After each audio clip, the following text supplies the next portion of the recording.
Clarity of purpose does not eliminate obstacles, but transforms them into stepping stones on the journey. Practice is the laboratory of neuroplasticity, the brain's ability to reorganize itself according to the habits we cultivate. Every time you choose to act despite fear, you reinforce synaptic connections associated with courage and self-control. Conversely, when you retreat, you strengthen the circuits of fear and procrastination. Your brain learns from what you do, not just from what you wish for. It is indeed possible to re-educate the mind. Start with small, consistent actions. Organize your environment to facilitate action. Keep what you want to prioritize in sight and hide what distracts you. Transform every small advance into a celebration, as even a modest achievement can serve as an emotional anchor for continuing. Visualize your progress, a marked calendar, a completed task list, anything that makes the invisible visible. This feeds the reward system with continuous doses of accomplishment. Imagine the story of someone who always dreamed of being a writer but never got past the first page. One day, they decide to write for just 10 minutes a day. Over time, this practice becomes a ritual. The mind begins to understand that writing is not a threat, but a source of satisfaction. Unbeknownst to them, the project comes to life. In 6 months, what was merely a desire turns into a manuscript, and what was a dream transforms into tangible reality. The brain is not your enemy. It only needs to be trained to recognize that the discomfort of growth is a sign of progress, not danger. Fear is not an obstacle to be eliminated, but a companion that walks alongside those who choose to evolve. Mastering the brain is, in reality, about aligning desire and action, fear and purpose, impulse and strategy. In the end, it is not about defeating yourself, but redirecting your energy. The mind, when trained, becomes the greatest instrument of freedom you possess. Every time the internal voice says to stay where you are, remember, you were not born to live curled up in a cave. You were born to walk toward the light of your own dreams. And that begins now with the step you can take today. The second step is to generate daily micro-victories. Our brain thrives on quick rewards. It needs to feel it's making progress, even if in small doses. Therefore, instead of aiming directly for grand goals like writing an entire book or losing 20 pounds, break the objective into manageable fragments. Read 5 pages, walk for 10 minutes, record a short video, respond to a pending email. Each small victory releases dopamine, the neurotransmitter of motivation and reward, creating a biochemical push for the next action. This process is known in behavioral psychology as the chaining effect. Once the first domino falls, the others tend to follow more easily. Discipline ceases to feel like a heroic effort and instead becomes a natural part of brain function, creating new pathways through neuroplasticity. The third step is to mold the environment as a silent ally. Willpower is limited, but context has an almost limitless influence. If your phone buzzes with constant notifications, your focus will be drained towards external stimuli. The brain will always choose the easiest and most immediate reward.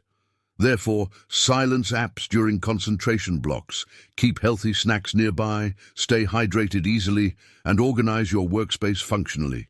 Position work tools in sight and minimize sources of distraction. An optimized environment reduces decision fatigue and preserves your mental energy for what truly matters. The fourth step is to cultivate mindfulness.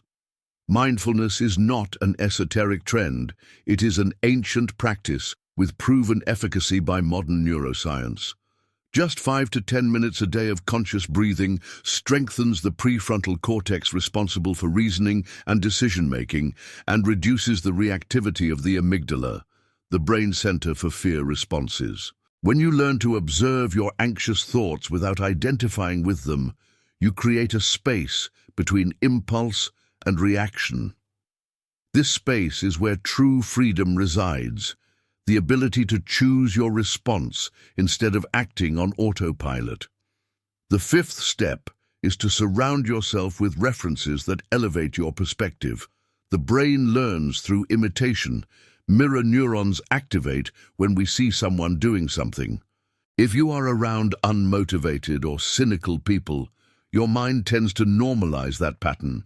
On the other hand, exposing yourself to narratives of overcoming, inspiring mentors and constructive communities reprograms your belief about what is possible. Science of growth mindset shows that this type of exposure significantly increases self-confidence and perseverance. The sixth step is to celebrate progress wisely. Rewards are crucial, but they need to align with the identity you want to build. If your focus is health, rewarding yourself with fast food creates internal conflict. Instead, choose reinforcements that enhance your new version of self. Motivational workout clothes, books that deepen your journey, courses that open doors. Each conscious celebration sends a clear signal to the brain the effort was worthwhile. And this is how a virtuous cycle is built, where each advancement fuels the next step. Seventh step, transform failures into data, not drama. When a goal fails, the limbic system triggers guilt and shame to prompt you to avoid repeating the mistake.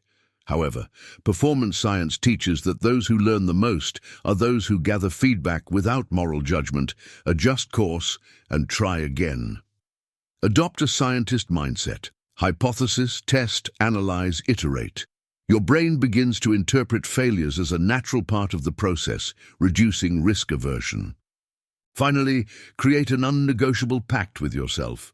Commit publicly or document goals in symbolic contracts. Loss aversion is twice as potent as the pursuit of gain. When there are clear social or financial consequences to quitting, the brain mobilizes extra resources to avoid suffering that loss, keeping you on track toward your goals.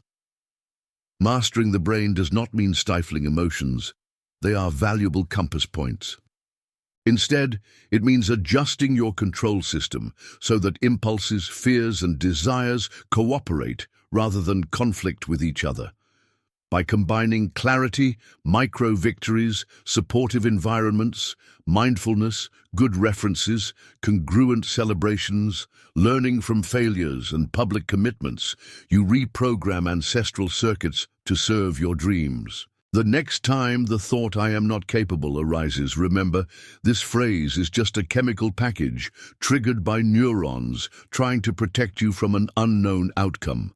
Breathe, observe, thank your brain for its concern, and then guide it firmly in the direction only your heart can see.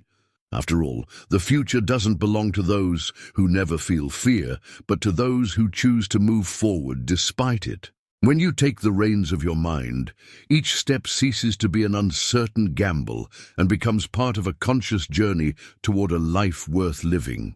From the very first breath, your brain springs into action as a tireless guardian, dedicated to preserving your survival and comfort. This biological mission, while essential, comes with a hidden cost. The very system that protects against real dangers also sabotages abstract opportunities. When you think about changing careers, starting a relationship, launching a business, or writing a book, your brain reacts as if faced with an ancestral predator.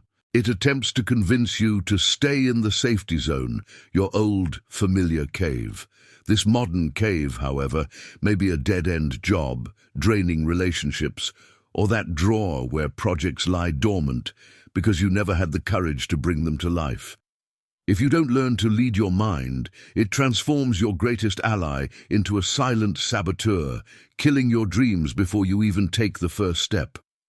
The science of the brain explains this mechanism very well. The reward circuit, which regulates our decisions through dopamine, prefers immediate gratifications over future rewards. It's not sheer weakness when you choose to binge-watch a show instead of studying or working on a long-term goal. It's simply your limbic system, the most emotional and impulsive part of the brain, seeking a quick dose of pleasure. On the other hand, meaningful goals require constant effort, involve risks, and thus don't generate as much dopamine right at the beginning.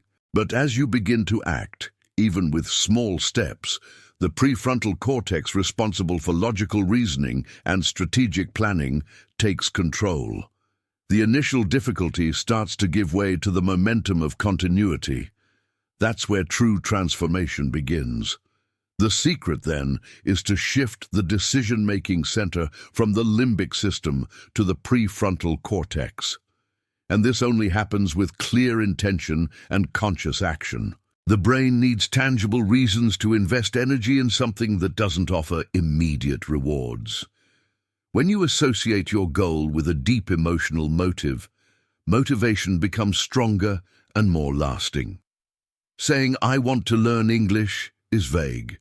But declaring, "I want to learn English to communicate with my children who live abroad," activates more powerful connections in the brain. The same applies to those wishing to lose weight, move to a new city, start a business, or write a book.